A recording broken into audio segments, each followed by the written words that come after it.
Hello साथियों, आप सभी का स्वागत, अभिनंदन और सभी को गुड मॉर्निंग। हमारा छोटा सा डिजिटल प्लेटफॉर्म है ज्ञानार्थ अकेडमी यूट्यूब चैनल पर। जैसा कि आप सभी को ज्ञात है कि हमारे इस चैनल पर आपको राजस्थान जिला दर्शन की जो सीरीज चल रही है, उसी सीरीज में आज हम नया जिला लेकर आपके सामने प्रस्तुत हुए, जो कि आपसे शेयर करने वाले हैं। जो कि नया जिला आपका कौन सा है? तो जोधपुर। सर, ये तो पुराना ही जिला था, लेकिन इसको पढ़ाना इसलिए भी ज़रूरी होता है कि भाई जयपुर ग्रामीण और फलोदी, जयपुर जोधपुर के आपके तीन टुकड़े कर दिए। एक तो आपका फलोदी बना दिया गया, ठीक है। देखो, एक तो आपका फलोदी हो गया, दूसरा आपका जोधपुर ग्रामीण हो गया,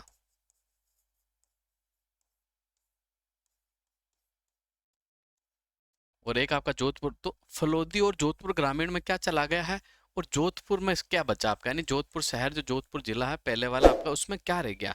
इसलिए वो पढ़ना भी बहुत ज़रूरी है कि आपको पता होना चाहिए कि अब जो राजस्थान का आर्ट कल्चर, राजस्थान का भूगोल, राजस्थान की हिस्ट्री से जो तथ्य बचे हैं, वो जोधपुर जिले में कौन कौन से बचे हैं। तो बढ़ते हैं आगे, देख लेते हैं जोधपुर का मैप। ये आपका जोधपुर का मैप है, बिल्कुल आपको दिख रहा होगा।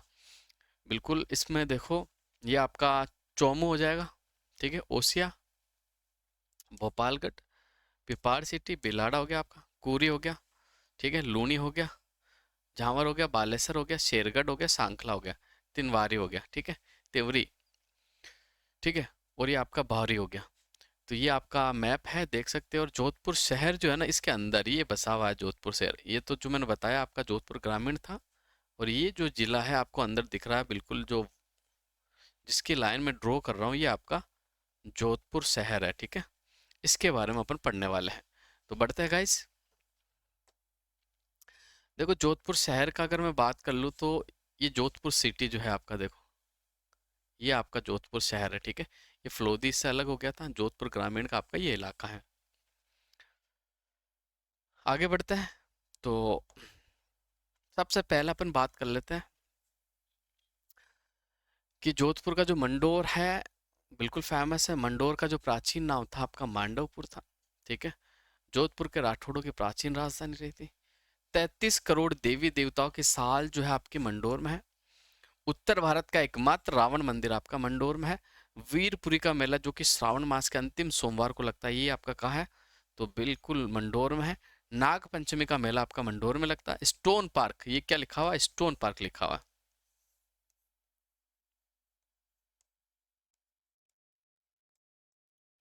स्टोन पार्क जो है आपका कहाँ है? तो ये भी आपका कहाँ है?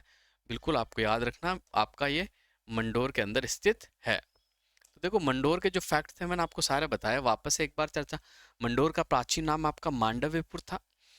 जोधपुर की, जो जोधपुर के राठौड़ थे, उनकी प्राचीन राजधानी रह चुका है। इसके अलावा मैं बात करूँ, 33 करोड़ देवी देवताओं के साल है। उत्तर भारत का एकमात्र रावण मंदिर आपका जोधपुर के मंडोर में है। वीरपुरी का मेला आपका कहाँ लगता है? तो जोधपुर के मंडोर में लगता है। इसके अलावा नाग पंचमी का मेला भी आपका कहाँ लगता है? मंडोर के अंदर स्टोन पार्क है। इसके अलावा देखो, मैं अदर फैक्ट की बात करूँ जोधपुर से रिलेटेड, तो बिल्कुल आपको याद रखना, और आप नए हो तो हमारे चैनल को जरूर सब्सक्राइब करें और अपने मित्रों के साथ शेयर भी करें। तो जोधपुर जिसकी स्थापना राव जोधा के द्वारा 1459 के अंदर की गई थी। कब की गई थी गाइस? 1459 में। इसमें 100 साल ऐड कर लो तो 1559। 1559 में आपकी उदयपुर यानी व्हाइट नगरी की स्थापना महाराणा उदय सिंह के द्वारा की गई थी। किसके द्वारा? महाराणा उदय सिंह की। 1459 में आपका राव जोधा द्वारा जोधपुर बसाया गया। 1559 में महाराणा उदय सिंह के द्वारा आपका उदयपुर शहर बसाया गया। राजस्थान का प्रथम विधि आपका जो विश्वविद्यालय जोधपुर में है। राजस्थान का उच्च न्यायालय कहाँ पड़ता है? तो राजस्थान का जो उच्च न्यायालय है वो भी आपका कहाँ? जोधपुर के अंदर है।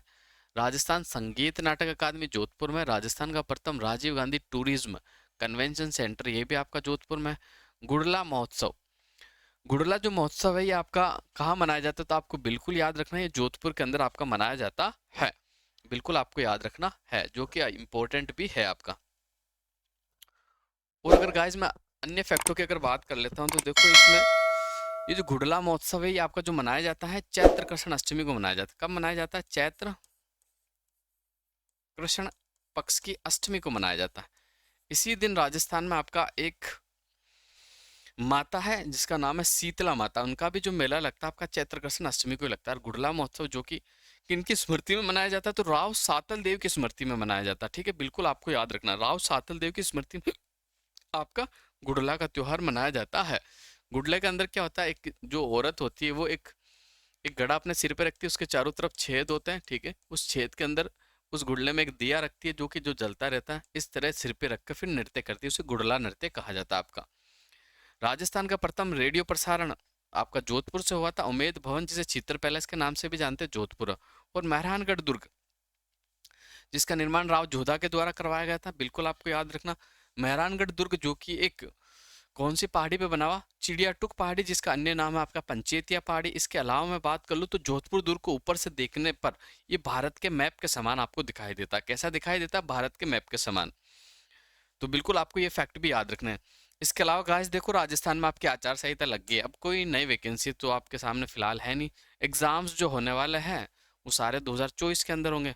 फिलहाल एक एग्जाम था, ये आवेदन इसके हो रहे थे आपके पशु परिचर के, लेकिन वो भी कैंसिल हो चुके। भर्ती आपकी कैंसिल नहीं हुई, बस आवेदन आपके कैंसिल हो चुके हैं। आरएसएस बोर्ड ने भी नया कैलेंडर जारी किया, तो सारे एग्जाम आपके 2024 के अंदर डाल दिए गए। यानी आचार संहिता के बाद इलेक्शन, इलेक्शन के बाद आपके सारे एग्जाम्स होने वाले। इससे पहले आप अपनी तैयारी को बेहतरीन करें, बिल्कुल रूटीन को ना तोड़ें। आप अपने रूटीन को बना के रखें, रोजाना आप 8 से 10 घंटे डेली के पढ़ाई करें। जरूर 2024 में आपकी नौकरी लगेगी, पक्का आपकी नौकरी लगने वाली है। आगे बढ़ते हैं, कला एवं संस्कृति के बारे में थोड़ी सी चर्चा कर लेते हैं। घूमर मारवाड़ का प्रसिद्ध नृत्य है। ठीक है, घूमर जो है मारवाड़ का प्रसिद्ध नृत्य है, जो कि राजस्थान का लोक नृत्य भी है। राजस्थान का प्रमुख जो नृत्य है, राजस्थान की जो आत्मा है वो घूमर ही है। गुडला नृत्य मैंने जैसा कि आपको बता दिया कि छिद्रित मटकियों के अंदर जलता हुआ दीपक रखकर महिलाओं द्वारा किया जाता है। ये नृत्य शीतलाष्टमी और गणगौर तक चलता है, बिल्कुल आपको याद रखना। गणगौर का त्योहार राजस्थान में कब मनाया जाता है? तो ये भी आपका इंपॉर्टेंट फैक्ट है, बिल्कुल आपको याद रखना। गणगौर का त्योहार आपका कब मनाया जाता है? तो गणगौर का जो आपका त्योहार मनाया जाता है वो चैत्र के शुक्ल पक्ष की तृतीया को मनाया जाता है। कब मनाया जाता है? चैत्र के शुक्ल पक्ष की तृतीया को आपका गणगौर का त्योहार मनाया जाता है। राजस्थान के अंदर देखो, राजस्थान में जो त्योहार स्टार्ट होते हैं ना, आपके तीज से स्टार्ट होते हैं, खत्म जो होते हैं गणगौर पर होते हैं। तीज त्योहारा बावड़ी ले डूबी गणगौर, ये जो कथन है, ये कहावत है, ये राजस्थान के त्योहार के बारे में है कि तीज के अवसर पर, राजस्थान में तीज के अवसर पर त्योहार स्टार्ट होते हैं, गणगौर पर खत्म हो जाते हैं। तीज का जो त्योहार है, छोटी तीज का आपका जो श्रावण शुक्ल तृतीया को मनाया जाता है। जबकि आपका बड़ी तीज जो कि बूंदी की फेमस है, छोटी तीज आपकी जयपुर की फेमस है। तो बड़ी तीज जो है बूंदी की, वो भाद्रपद करसन तृतीया को आपकी मनाई जाती है। इसके अलावा अपन अन्य फैक्टों की ओर बात कर लेते हैं गाइस, जो कि इंपॉर्टेंट है, तो मैं आपको वो भी बता देता हूँ। बिल्कुल ये जो फैक्ट मैं बता रहा हूँ आपके एग्जाम की दृष्टि से मोस्ट इंपॉर्टेंट है, आपको बिल्कुल याद रखना है। वीरपुरी का मेला कहाँ लगता है? तो आपका मंडोर जोधपुर में लगता है। कहाँ लगता है? वीरपुरी का जो आपका मेला लगता है वो मंडोर जोधपुर में लगता है, और श्रावण मास के अंतिम सोमवार को लगता है। कब लगता है? श्रावण मास के अंतिम सोमवार को आपका मेला लगता है। देखो, रावण का मेला मैंने जैसे पहले भी बताया था, उत्तर भारत का एकमात्र रावण का जो मेला है, रावण का जो मंदिर है, वो आपके जोधपुर में है। बिल्कुल आपको याद रखना। कहाँ है जोधपुर में? तो मंडोर के अंदर स्थित है। इसके अलावा देखो, मैं बात कर लूँ बेतमार गणगौर मेला, ये आपका जोधपुर का फेमस है। गणगौर आपकी जयपुर की फेमस है। और इसके अलावा मैं बात कर लूँ गुलाबी गणगौर, देखो बहुत कम सुना होगा आपने गुलाबी गणगौर, यहाँ से अक्सर सवाल आपके पूछे जाते हैं। तो आपकी जो गुलाबी गणगौर है ना, ये नाथ द्वारा की फेमस है। कहाँ की फेमस है गाइज? नाथ द्वारा की आपकी फेमस है, बिल्कुल आपको याद रखनी है। इसके अलावा मैं बात कर लेता हूँ नेक्स्ट तथ्य की। तो देखो, जो आपकी ये बेतमार गणगौर है, इसको धींगा गवर के नाम से भी जाना जाता है। किस नाम से जाना जाता है? धींगा गवर के नाम से भी जाना जाता है। ये वैशाख कृष्ण तृतीया को लगता है। ठीक है, इसमें विधवा और जो विवाहित महिलाएं होती है वो भाग लेती है। आगे बढ़ते हैं, अगले तथ्यों से बात कर लेते हैं। तो रणछोड़ राय मंदिर जो कि जोधपुर में है, कहाँ? चामुंडा माता का मंदिर, जो कि दोनों ही मंदिर आपके है ना, एक तो रणछोड़ राय मंदिर, ठीक है, ये जोधपुर में, दूसरा आपका चामुंडा माता का मंदिर, ये भी आपका जोधपुर के अंदर है। चामुंडा माता का जो मंदिर है ना, ये जोधपुर के जो राठौड़ शासक थे उनकी आराध्य देवी थी। ठीक है, बिल्कुल आपको याद रखना। कुल देवी कौन सी थी? तो कुल देवी तो आपकी नागनेची माता थी, लेकिन जो आराध्य देवी या इष्ट देवी थी वो चामुंडा माता थी। ठीक है, बिल्कुल आपको ये एग्जाम की दृष्टि से इंपॉर्टेंट है, ये भी तथ्य आपको जरूर याद रखना है। इसके अलावा मैं बात कर लूँ तो देखो, मेहरानगढ़ का जो निर्माण है वो राव जोधा के द्वारा करवाया गया था। कब करवाया गया था? बिल्कुल आपको याद रखना, 1459 ईस्वी में, 1459 ईस्वी में। कौन सी पहाड़ी पे? पंचेत या पहाड़ी पे। अगर इसमें आप 100 जोड़ देते हो, देखो 1459 में अगर आप 100 जोड़ते हो तो 1559 आपका हो जाता है। और 1559 में आपको याद रखना है, राजस्थान का सबसे खूबसूरत शहर बसा था। कौन सा? उदयपुर सिटी, जिसे व्हाइट नगरी भी कहते हो आप, पूर्व का वेनिस भी कहते हो। इसकी जो स्थापना करी थी राणा उदय सिंह यानी महाराणा उदय सिंह के द्वारा 1559 के अंदर आपकी की गई थी। बिल्कुल आपको ये फैक्ट भी याद रखना है। इसके अलावा मैं बात कर लूँ तो देखो, चामुंडा देवी जो कि मारवाड़ के राठौड़ों की आराध्य देवी भी थी। 30 सितंबर 2008 को चामुंडा माता के मंदिर में एक हादसा भी हुआ था, ठीक है, बिल्कुल आपको याद रखना, जिसकी जांच के लिए एक आयोग का गठन किया गया था। कौन सा आयोग था आपका? जसराज चोपड़ा आयोग का गठन किया गया था। बिल्कुल इंपॉर्टेंट है, एग्जाम में पूछा जा सकता है, बिल्कुल आपको याद रखना है। बढ़ते हैं आगे गाइस, अगले तथ्यों के अपन देख लेते हैं क्या है। जोधपुर में अपन चित्रकला की थोड़ी सी बात कर लेते हैं। तो देखो, इसकी जो चित्रकला की जो शुरुआत हुई थी ना, वो मालदेव के शासनकाल में हुई थी। किसके शासनकाल में? मालदेव के शासनकाल के अंदर हुई थी, बिल्कुल आपको याद रखना है। जोधपुर चित्रकला का जो स्वर्ण काल है वो जसवंत सिंह प्रथम के काल को माना जाता है, जबकि मान सिंह के काल को भी माना जाता है। मान सिंह जो कि नाथ संप्रदाय से प्रभावित थे, ठीक है, और जोधपुर में जो नाथों का जो मंदिर का निर्माण करवाया था वो मान सिंह राठौड़ के द्वारा ही आपका करवाया गया था, ठीक है, बिल्कुल आपको याद रखना। इसके अलावा गिंगोली का युद्ध भी जो है मान सिंह के द्वारा ही लड़ा गया था। जगत सिंह जयपुर के शासक और जोधपुर के आपके जो शासक है मान सिंह के मध्य लड़ा गया था, जिसमें जगत सिंह की विजय हुई थी। अब देखो, जोधपुर चित्रकला में पीले रंग की प्रधानता है, बिल्कुल आपको याद रखना है। और इनके प्रमुख चित्रकार की मैं बात कर लेता हूं तो देखो, बिल्कुल आपको याद रखना, देवदास, गोविंददास, ईश्वरदास और माधुदास, ठीक है, ये आपके जोधपुर शैली के प्रमुख चित्रकार है। आजकल जो सवाल एग्जामिनर एग्जाम में पूछता है वो ये नहीं पूछेगा कि भाई मारवाड़ शैली में कौन सा कलर का प्रयोग, वो थोड़ा चित्रकार रिलेटेड, जैसे आजकल ट्रेंड यही चल रहा है कि कौन सी शैली के कौन से चित्रकार हैं, ज्यादातर एग्जाम में ये देखने को मिलता है। तो आपको ये करना है कि राजस्थान की जितनी भी चित्र शैली है, जितनी भी स्कूल्स बनी है, उनकी जो उप शैलियाँ हैं, उन सभी शैलियों के चित्रकारों के नाम आपको याद करना है, बिल्कुल आपको याद रखना है। तो जोधपुर के जो है आपके देवदास, गोविंददास और ईश्वरदास और माधोदास। और अगर चित्रों की मैं बात कर लूँ तो ऊँटों का चित्रण हुआ है, आम का चित्रण हुआ है, नायिका की आंख बादाम के समान है, नायिका के लंबे कद है, चौड़े कंधे है, लंबी मूछों के साथ चित्रित किया गया पुरुषों को, ठीक है, बिल्कुल आपको याद रखना है। इसके अलावा सर्वाधिक प्रेम कहानियों का जो चित्रण हुआ ना, कौन सी चित्र शैली में हुआ? तो बिल्कुल आपको याद रखना है, जोधपुर चित्र शैली के अंदर हुआ। कुत्ते का चित्रण, झाड़ियों का चित्रण, इस चित्र शैली में रागमाला का चित्रण मानसिंह के समय वीर विट्ठल दास ने किया था। किसने किया था? वीर विट्ठल दास के द्वारा आपका किया गया था। आगे बात कर लेते हैं गाइस, जमीला बानो जो कि जोधपुर की प्रसिद्ध मांड गायिका है, ठीक है। इसके अलावा राजस्थान संगीत नाटक की स्थापना जो कि आपके जोधपुर में हुई थी, कब हुई थी? तो आपको बिल्कुल याद रखना, 1957 के अंदर, यानी 1857 की क्रांति में 100 जोड़ दो आप, तो आपका राजस्थान संगीत नाटक अकादमी की स्थापना हो गई। चौपासनी शोध संस्थान आपका जोधपुर में है, इसकी स्थापना 1950 में हुई थी। अन्य नाम की मैं बात कर लूँ तो इसे राजस्थान शोध संस्थान के नाम से जाना जाता है, ठीक है। और यहाँ से परंपरा रही है कि नामक पत्रिका का यहाँ से प्रकाशन होता है। कौन सी पत्रिका? नामक। परंपरा, परंपरा जो है ना, परंपरा नामक जो पत्रिका है, इसका प्रकाशन आपका यहाँ से होता था। कहाँ से? बिल्कुल आपको याद रखना, चौपासनी शोध संस्थान के द्वारा। इसके अलावा देखो, साथ ही मैं आपको अगर राजस्थान हिस्ट्री के कुछ फैक्ट अगर बताता चलूँ तो आज मैं चर्चा करूंगा राजस्थान के प्रमुख शाखाओं की। तो ये भी आपको याद रखना है, राजस्थान जीके आपकी पूरी क्लियर हो जाएगी। अगर आप हमारे चैनल के साथ जुड़े हुए हैं तो ज़रूर शेयर भी करें, सब्सक्राइब करें, कमेंट करें, आपकी राजस्थान जीके बिल्कुल क्लियर हो जाएगी। देखो, राजस्थान का जो प्रथम शाखा आपका हुआ था, प्रथम शाखा की अगर मैं बात करता हूँ तो राजस्थान का प्रथम शाखा आपके रणथंभौर में हुआ था। क्या हुआ था? रणथंभौर में।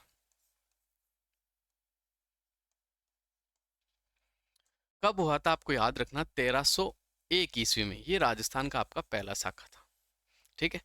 अब इसमें आपको ये याद रखना कि आक्रमण किसके द्वारा किया गया था। तो आक्रमण जो आपका किया गया था वो अलाउद्दीन खिलजी के द्वारा किया गया था। कैसरिया किसने कहा था? तो आपको बिल्कुल याद रखना, कैसरिया हमीरदेव चौहान के द्वारा किया गया था। किसके द्वारा? हमीरदेव चौहान के द्वारा आपका कैसरिया किया गया था। जबकि जौहर की मैं बात कर लूँ तो रानी रंग देवी ने किया था भाई। ये इंपॉर्टेंट है, आजकल सवाल थोड़ा सा अगर टफ बनाएंगे तो वो कैसरिया नहीं, आपसे जौहर पूछेंगे कि भाई राजस्थान के प्रथम शाखा से कौन सी महिला ने जौहर किया था। तो आपका उत्तर क्या होना चाहिए? रानी रंग देवी। आपका उत्तर क्या होना चाहिए? रानी रंग देवी द्वारा आपका जौहर किया गया था। बिल्कुल आपको याद रखना, मैंने बताया राजस्थान का पहला शाखा आपका जो कि रणथंभौर दुर्ग में हुआ था। रणथंभौर कहाँ पड़ता? आपका सवाई माधोपुर में पड़ता, ठीक है। और या आपका केसरिया जो किया था हमीर देव चौहान ने, आक्रमण जो किया था अलाउद्दीन खिलजी के द्वारा, और आपका जौहर जो किया गया है वो रंग देवी के द्वारा किया गया है। बढ़ते हैं आगे, इंपॉर्टेंट फैक्ट अपन देख लेते हैं। प्रधानमंत्री की छतरी, देखो ये प्रधानमंत्री की जो आपकी छतरी है ये जोधपुर की फेमस है, और छतरी कहाँ स्थित है? तो आपके जोधपुर में है, ठीक है, बिल्कुल आपको याद रखना। जसवंत सिंह प्रथम के जो प्रधानमंत्री थे राज सिंह कुमावत, ठीक है, कुमावत या कुंपावत जो थे दोनों ही नाम है इनकी। छतरी जो है इस छतरी को ही प्रधानमंत्री का देवल या छतरी कहा जाता है आपको, ठीक है, बिल्कुल याद रखना। जसवंत थड़ा, जो कि जसवंत थड़ा के अंदर आपकी जसवंत सिंह द्वितीय की छतरी बनी हुई है, ठीक है। और देखो अब जसवंत थड़ा के बारे में थोड़ी सी चर्चा अपन कर लेते हैं। देखो जसवंत थड़ा को राजस्थान का ताजमहल कहा जाता है। क्या कहा जाता है गाइस? राजस्थान का ताजमहल।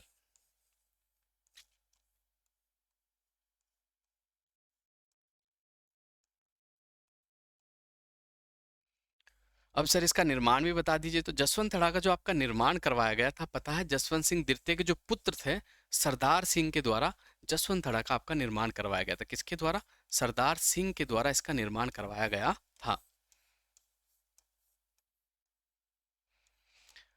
और कब करवाया गया था ये भी आपको याद रखना, बिल्कुल इंपॉर्टेंट है। कब करवाया गया था? 1899 यानी 1899 ईस्वी के अंदर आपका जसवंत थड़ा का निर्माण करवाया गया था। किसके द्वारा? सरदार सिंह के द्वारा। किनकी स्मृति में?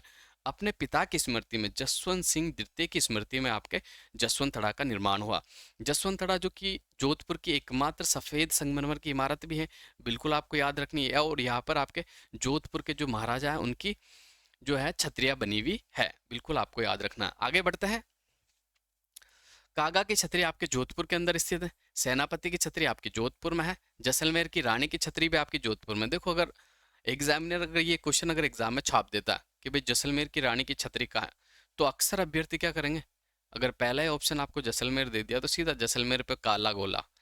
वो काला गोला जैसलमेर पे नहीं किया, वो काला गोला आपने अपने फ्यूचर पे कर दिया। इसलिए ध्यान रखना, देखो कुछ सवाल ऐसे होते हैं जो बहुत आसान होते हैं लेकिन अक्सर क्या वो गलत हो जाते हैं एग्जाम में। तो जैसलमेर की रानी की जो छतरी है आपके जोधपुर में, कहाँ स्थित है? जोधपुर में। इसके अलावा मैं अदर फैक्ट की बात कर लूँ तो अजीत भवन जो कि राज्य का पहला हेरिटेज होटल है आपका, पंचकुंड की छतरी आपके जोधपुर के अंदर बनी हुई है। इसके अलावा एक थंबा महल आपका मंडोर के अंदर है। देखो एक थंबा महल तो आपका मंडोर में है, लेकिन अगर एक थंबिया महल आपसे पूछ लिया जाए, देखो इंपॉर्टेंट फैक्ट मैं आपसे शेयर कर रहा हूँ, बिल्कुल आपको याद रखना। अगर एक थंबिया महल आपसे पूछ लिया,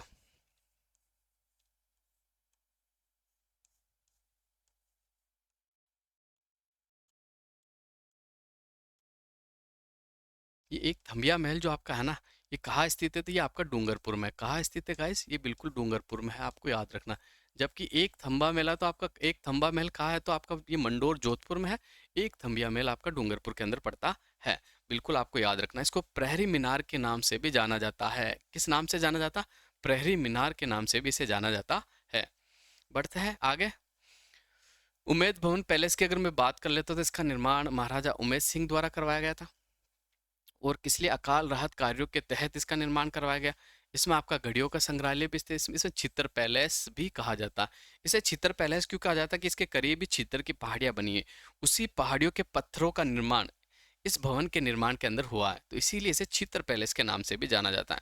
इसके अलावा मैं बात कर लूँ तो आपका गुलाब खां का मकबरा आपके जोधपुर में है। गमता गाजी की मीनार भी आपके जोधपुर में पड़ती है। गूलर कालूदान का मकबरा आपका कहाँ पड़ता है? तो जोधपुर में पड़ता है, जिन्हें तनापीर कहा जाता है। थोड़ा मिसप्रिंट हो गया, ध्यान रखना, ये तनापीर है ना।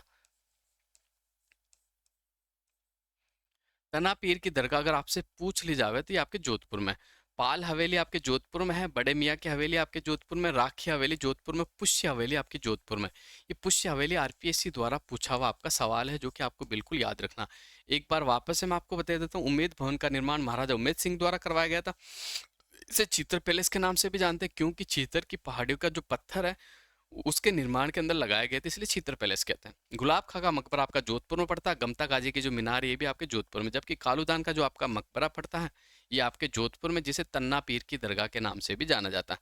पाल हवेली आपके जोधपुर के अंदर है। बड़े मियाँ की हवेली भी आपके जोधपुर के अंदर है। राखी हवेली आपके जोधपुर में और पुष्य हवेली आपकी जोधपुर में है। देखो इसके अलावा मैं बात कर लूँ गाइज तो अब मैं बात करूंगा कि जो शाखे हुए थे चित्तौड़गढ़ के शाखे में ले लेता हूँ, वो भी मैं आपके कंप्लीट करवा देता हूँ, ठीक है। देखो चित्तौड़गढ़ राजस्थान में सर्वाधिक शाखे चित्तौड़गढ़ दुर्ग में होते 3 शाखे होते। कितने शाखे हुए? 3 शाखे। पहला शाखा जो आपका हुआ था कब हुआ था? तो आपको याद रखना 1303 ईस्वी में हुआ था। कब हुआ था गाइस? 1303 ईस्वी में। इस समय जो शासक थे जोधपुर के आपके कौन थे? तो जोधपुर के जो शासक थे रावल रतन सिंह थे। और आक्रमण किसने किया था? अलाउद्दीन खिलजी के द्वारा आक्रमण आपका किया गया था, ठीक है। तो बिल्कुल आपको याद रखना। इसके अलावा मैं बात कर लेता हूँ तो आक्रमण किसने किया था? और जौहर, देखो केसरिया तो रावल रतन सिंह ने किया था, जौहर आपकी पद्मिनी ने किया था, और आक्रमण आपका अलाउद्दीन खिलजी के द्वारा किया गया था। बिल्कुल आपको याद रखना। जबकि दूसरा जो शाखा हुआ था आपका 1535 के अंदर हुआ था, ठीक है। भाई चित्तौड़गढ़ का दूसरा शाखा जो हुआ था आपका 1535 में हुआ था। इस समय अगर मैं बात कर लूँ तो आक्रमण जो किया था किसने किया था? तो वो गुजरात के जो शासक थे बहादुर शाह, गुजरात के जो शासक था बहादुर शाह ने आक्रमण किया था। किसने आक्रमण किया था? बहादुर शाह ने आक्रमण किया था, ठीक है। बिल्कुल आपको याद रखना। और केसरिया की मैं बात कर लूँ तो केसरिया किसने किया था? तो बिल्कुल आपको याद रखना बाघ सिंह रावत ने केसरिया किया था, और कर्मावती ने आपका जौहर किया था। वो चित्तौड़गढ़ के अगर तीसरे शाखे की अगर मैं बात कर लेता हूँ कि भाई चित्तौड़गढ़ का जो तीसरा शाखा हुआ था वो कब हुआ था? तो आपको बिल्कुल याद रखना चित्तौड़गढ़ का जो तीसरा शाखा 1568 के अंदर हुआ था। कब हुआ था? 1568 में। ये शासक कौन था? तो शासक आपका बिल्कुल कौन था? महाराणा उदय सिंह था। आक्रमण किसने किया था? तो मुगल बादशाह अकबर के द्वारा आपका आक्रमण किया गया था। बिल्कुल ये फैक्ट भी आपको याद रखना है। तो आगे बढ़ जाते हैं गाइस, अब मेहरानगढ़ दुर्ग के बारे में थोड़ी सी अपन चर्चा करने वाले हैं। मेहरानगढ़ दुर्ग यानी इसके बारे में एक कथन है आपका कि पन रासो पन रोतड़ जेठ मास में जान सुदी 11 शनिवार मंडियो गढ़ जोदान। यानी ये जोधपुर का जो निर्माण हुआ उसके बारे में आपकी एक कहावत है, एक कथन है। पन रासो पन रोतड़े जेठ मास में जान सुदी 11 शनिवार, यानी मंडियो गढ़ जोदान। बिल्कुल आपको याद रखना। इसका जो निर्माण हुआ राव जोधा के द्वारा 12 मई 1459 को इसका निर्माण हुआ था, ठीक है। ये चिड़ियाटुक पहाड़ी पर स्थित है। उपनाम की अगर मैं बात कर लूँ तो इसे मयूर ध्वज गढ़ कहा जाता है, क्योंकि इसकी आकृति जो है वो मोर के समान है। किसके समान? मोर के समान है, इसलिए इसे मयूर ध्वज गढ़ कहते हैं। और इसे गढ़ चिंतामणि के नाम से भी जाना जाता है। देखो इस दुर्ग के अंदर जो एक भांबी नाम का भांबी जाति का जो व्यक्ति था राजा राम मेघवाल, उसकी बलि दी गई थी, ठीक है। और एक अपने रुडयार्ड किंग किपलिंग जो है, इनके अनुसार मैं बात कर लूँ तो ये दुर्ग मानव द्वारा नहीं बल्कि देवताओं और परियों के द्वारा निर्मित है। किसके द्वारा? देवताओं और परियों के द्वारा निर्मित है। टाइम्स पत्रिका ने इसे एशिया का सर्वश्रेष्ठ दुर्ग भी बताया है। भाई पूरे एशिया का सर्वश्रेष्ठ दुर्ग कौन सा है आपका? तो जोधपुर वाला। दर्शनीय स्थल जैसे जोधा का फालसा है या बुरेखा की मजार है। इसके अलावा मैं बात कर लूँ तो मान पुस्तक संग्रहालय भी आपका यही स्थित है। अकबर की तलवार आपकी यही स्थित है। फूल महल आपका यही स्थित है। मोती महल आपका यही स्थित है। और ख्वाज शाह की जो दरगाह है वो भी आपकी यही स्थित है।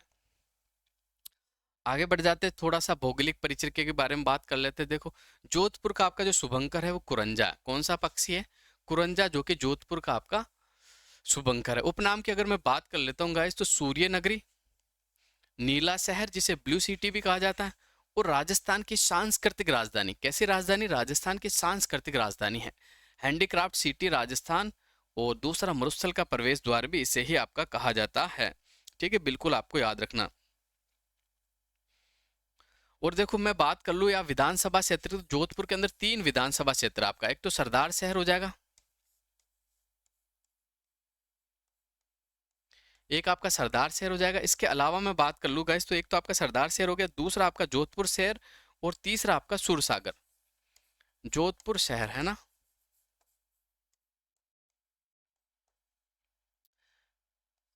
और एक आपका सूरसागर हो जाएगा। कौन सा? सूरसागर, ठीक है। बिल्कुल आपको याद रखना। 3 विधानसभा क्षेत्र हैं। और तहसीलें कितनी है? तो एक तहसील है जोधपुर तहसील, जो कि आंशिक रूप से इसके अंदर शामिल है। एक ही तहसील है और आपके 3 विधानसभा क्षेत्र है। बिल्कुल आपको याद रखना है। इसके अलावा प्राचीन नाम की मैं बात कर लूँ तो इसे मरुभूमि भी कहते हैं, मारवाड़ भी कहते हैं, मरुकांतार भी कहते हैं। देखो मरुभूमि के नाम से भी जाना जाता है, मरुकांतार के नाम से भी जाना जाता है, और मारवाड़ के नाम से भी जाना जाता है। किस नाम से जाना जाता है? मारवाड़ के नाम से भी आपका जाना जाता है। ये इसके प्राचीन नाम है। तो आगे बढ़ते हैं। और इंपॉर्टेंट फैक्टों की अगर अपन बात करते हैं तो सुरसागर तालाब आपका कहाँ है? जोधपुर में। कई बार एग्जाम में यहाँ से सवाल बने हैं, आपको बिल्कुल याद रखना। सुरसागर तालाब आपका जोधपुर में, इसका निर्माण सुरसिंह ने करवाया था। गुलाब सागर तालाब जो है आपका, ये भी जोधपुर में, इसका निर्माण गुलाब राय के द्वारा करवाया गया था। बाल सम्मन झील की बात कर लूँ तो इसका निर्माण बालक राव प्रतिहार के द्वारा आपका करवाया गया। बाल सम्मन झील का निर्माण किसके द्वारा करवाया गया? तो बालक राव प्रतिहार के द्वारा इसका निर्माण करवाया गया। कायलाना झील की बात कर लूँ तो इसका निर्माण सर प्रताप सिंह के द्वारा करवाया गया। किसके द्वारा? सर प्रताप सिंह के द्वारा इसका निर्माण करवाया गया है। इसके अलावा मैं बात कर लूँ तो देखो, केंद्रीय ऊन विकास बोर्ड कहाँ स्थित है आपका? जोधपुर में स्थित है। कहाँ स्थित है? जोधपुर में। आपको बिल्कुल याद रखना। कहाँ? देखो, ऊन के बारे में अगर आया है तो मैं बात कर लेता हूँ कि ऊन आपकी भेड़ों से प्राप्त होती। राजस्थान के अंदर सबसे ज्यादा जो भेड़ पाई जाती कौन से जिले में पाई जाती? तो बिल्कुल आपको याद रखना गाइस, बाड़मेर में पाई जाती। कहाँ पाई जाती? बाड़मेर के अंदर। राजस्थान में आपकी सर्वाधिक भेड़ बाड़मेर के अंदर। जबकि मैं न्यूनतम भेड़ों की बात कर लूँ गाइस, तो ये आपके कहाँ पाई जाती? बांसवाड़ा में पाई जाती। कहाँ पाई जाती? बांसवाड़ा के अंदर पाई जाती है। और इसके अलावा देखो, एशिया की सबसे बड़ी ऊन की जो मंडी है वो आपके बीकानेर के अंदर। कहाँ है? एशिया की सबसे बड़ी ऊन की मंडी जो है आपकी बीकानेर के अंदर है। और इसके अलावा जीरा मंडी की बात कर लूँ तो ये भी आपका जोधपुर में है। बाजरा अनुसंधान केंद्र ये आपका कहाँ है? तो मंडोर, जोधपुर के अंदर है। इसके अलावा मैं बात कर लूँ तो बेर का जो सर्वाधिक उत्पादन होता वो कहाँ होता? तो वो आपके जोधपुर में होता है। इसके अलावा अगर अदर फैक्ट मैं आपको बता देता हूँ तो राजस्थान में सर्वाधिक ऊन का उत्पादन जोधपुर से होता है, लेकिन राजस्थान में न्यूनतम ऊन का जो उत्पादन होता है कहाँ से होता है? तो आपको बिल्कुल याद रखना है, वो आपके झालावाड़ से होता है। कहाँ से होता है? जिसे राजस्थान का क्या कहा जाता है? नागपुर के नाम से जाना जाता है। देखो, राजस्थान का कानपुर तो कौन सा आपका? कोटा। राजस्थान का कान कोटा है, राजस्थान का नाग आपका झालावाड़ है। तो बिल्कुल आपको याद रखना है। इसके अलावा देखो, ये केंद्रीय भेड़ ऊन अनुसंधान केंद्र आपका कहाँ है? तो अवीकानगर के अंदर। कहाँ है? अवीकानगर, मालपुरा टोक के अंदर है। लेकिन पहले ये टोक में शामिल था, अब नए जिलों के गठन के बाद ये मालपुरा जिले में शामिल होने वाला है। तो ये बिल्कुल चेंज हो जाएगा, ठीक है। मालपुरा शहर, मालपुरा जिले के अंदर ही आपका शामिल हो जाएगा। आगे बढ़ते हैं और इम्पोर्टेंट फैक्टों के बारे में थोड़ी सी चर्चा कर लेते हैं। तो माचिया सफारी पार्क आपका जोधपुर में है। ये राजस्थान का प्रथम मरु वानस्पतिक पार्क है आपका। काजरी जो कि केंद्रीय शुष्क अनुसंधान केंद्र, इसकी स्थापना 1959 में हुई थी। बिल्कुल आपको याद रखना, कब हुई थी? 1959 के अंदर। इस संस्थान का जो उद्देश्य है मिट्टी का विश्लेषण करना, वन पशु फसल संबंधित अनुसंधान करना इसका मुख्य उद्देश्य है। अफ्रीकी में बात कर लेता हूँ तो इसे शुष्क वन अनुसंधान के नाम से जाना जाता है, एरिड फॉरेस्ट रिसर्च इंस्टीट्यूट। और इसकी जो स्थापना हुई थी 1985 में हुई थी। कब हुई थी? 1985 में। बिल्कुल आपको याद रखना, ये भी आपका जोधपुर में। इसका भी उद्देश्य क्या है? कि वनों के ऊपर अनुसंधान करना। इसके अलावा डोली गवा अभ्यारण्य आपका जोधपुर में है, जो कि काले हिरणों के लिए फेमस है। किसके लिए फेमस है? काले हिरणों के लिए। काले हिरणों की अगर मैं बात कर लूँ तो राजस्थान में काले हिरणों के लिए आपका ताल छापर जो कि चूरू में फेमस है, वो भी आपका काले हिरणों के लिए फेमस है। जोधपुर जंतुआलय जो कि गोडावण की कृत्रिम प्रजनन हेतु प्रसिद्ध है आपका। और इसके अलावा मैं जयपुर जंतुआलय की बात कर लूँ तो राजस्थान का सबसे प्राचीन आपका जंतुआलय है, वो जयपुर जंतुआलय है। राष्ट्रीय आयुर्वेद विश्वविद्यालय ये कहाँ है आपका? तो ये जोधपुर के अंदर है। और देश का दूसरा आयुर्वेद विश्वविद्यालय यानी दूसरी आयुर्वेद यूनिवर्सिटी कहाँ है आपके? तो बिल्कुल जोधपुर राजस्थान के अंदर, ठीक है। बिल्कुल आपको याद रखना कहाँ है? जोधपुर राजस्थान के अंदर, जिसे नीला शहर ब्लू सिटी के नाम से भी जाना जाता है। आगे बढ़ते हैं गाइस और इम्पोर्टेंट फैक्ट देख लेते हैं इसके अंदर क्या क्या चेंजेस हुआ। तो बिल्कुल सरदार पटेल पुलिस विश्वविद्यालय ये आपका जोधपुर में है, जो कि आपका पुलिस कांस्टेबल का एग्जाम लेती है। जयनारायण व्यास विश्वविद्यालय ये भी आपका जोधपुर के अंदर बना हुआ है। कई बार एग्जाम में पूछा हुआ कि जयनारायण व्यास विश्वविद्यालय कहाँ है? तो जयनारायण व्यास का संबंध तो आपके मारवाड़ प्रजामंडल से था, यानी जोधपुर से था। तो विश्वविद्यालय भी कहाँ बनेगा? आपका जोधपुर में बनेगा। तो बिल्कुल ये फैक्ट भी आपको याद रखना है, जिसे शहर नायक भी कहा जाता था। आगे बढ़ते हैं तो जोधपुर के बादला प्रसिद्ध है, जो कि जिंक से बनाया जाता है। ये बादला जो होता है ना, ये पानी को ठंडा रखने में बहुत कारगर साबित होता है, ठीक है। इसलिए जो बादला का उपयोग किया जाता है, ये पानी रखा जाता है, ठीक है। और इसका जो निर्माण होता है जिंक से आपका होता है। जोधपुर में लकड़ी के झूले आपके फेमस है। भाई लकड़ी के झूले आपके कहाँ के फेमस है? तो ये आपके जोधपुर के फेमस है। जस्ते की मूर्तियाँ और बेज की चुनरिया भी आपके जोधपुर शहर की फेमस है। जोधपुरी कोट और पैंट आपकी राष्ट्रीय पोशाक का दर्जा मिला है वैसे, बिल्कुल आपको याद रखना है। राष्ट्रीय पोशाक का दर्जा मिला जोधपुर के कोट और पैंट को। बरी पडला ये आपके जोधपुर के फेमस है। और बेज मंडी की बात कर लूँ तो ये भी आपके जोधपुर में है, बिल्कुल आपको याद रखना है। हाथी दांत की चूड़ियाँ, नौरंगी जूतियाँ, डूंगरशाही ओढ़नी और पोमचा ये आपका जोधपुर का फेमस है, बिल्कुल ये भी आपको याद रखना है। इसके अलावा अगर बात कर लेते हैं अपन एक और शाखे की, तो देखो 1311 में आपका जो शाखा हुआ था वो हुआ था जालोर का, जो कि एकमात्र शाखा था। कहाँ हुआ था? जालोर दुर्ग के अंदर हुआ था, और राजस्थान का एकमात्र शाखा यह हुआ था। आक्रमण किसके द्वारा किया गया था? अलाउद्दीन खिलजी के द्वारा आपका आक्रमण किया गया था। जबकि या शासक कौन था उस समय? तो यहाँ का जो शासक था वो कानड़दे प्रबंध था, ठीक है। और कानड़दे प्रबंध की जो बिल्कुल हार हुई थी और अलाउद्दीन खिलजी की विजय हुई थी, इसका नाम बदल दिया गया था, ठीक है। कानड़ देव का जो इस दुर्ग का नाम बदल के क्या रखा गया था? जलालाबाद इसका नाम रखा गया था। कमालुद्दीन गुर्ग को यहाँ का प्रशासन सौंप दिया था। आगे बढ़ते हैं, इंपॉर्टेंट फैक्ट देख लेते हैं गाइस। तो बस इतना ही था आज के लिए, अगली क्लास में मिलते हैं फिर।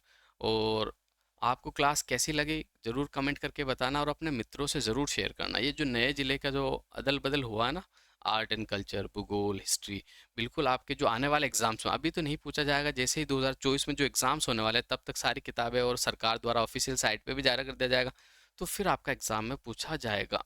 तो ज़रूर आपको याद करना चाहिए, आपके लिए ये बहुत ही महत्वपूर्ण साबित होने वाला है। तो बस आज के लिए इतना ही, मिलते हैं अगली क्लास में उसी दिन सेम टाइम।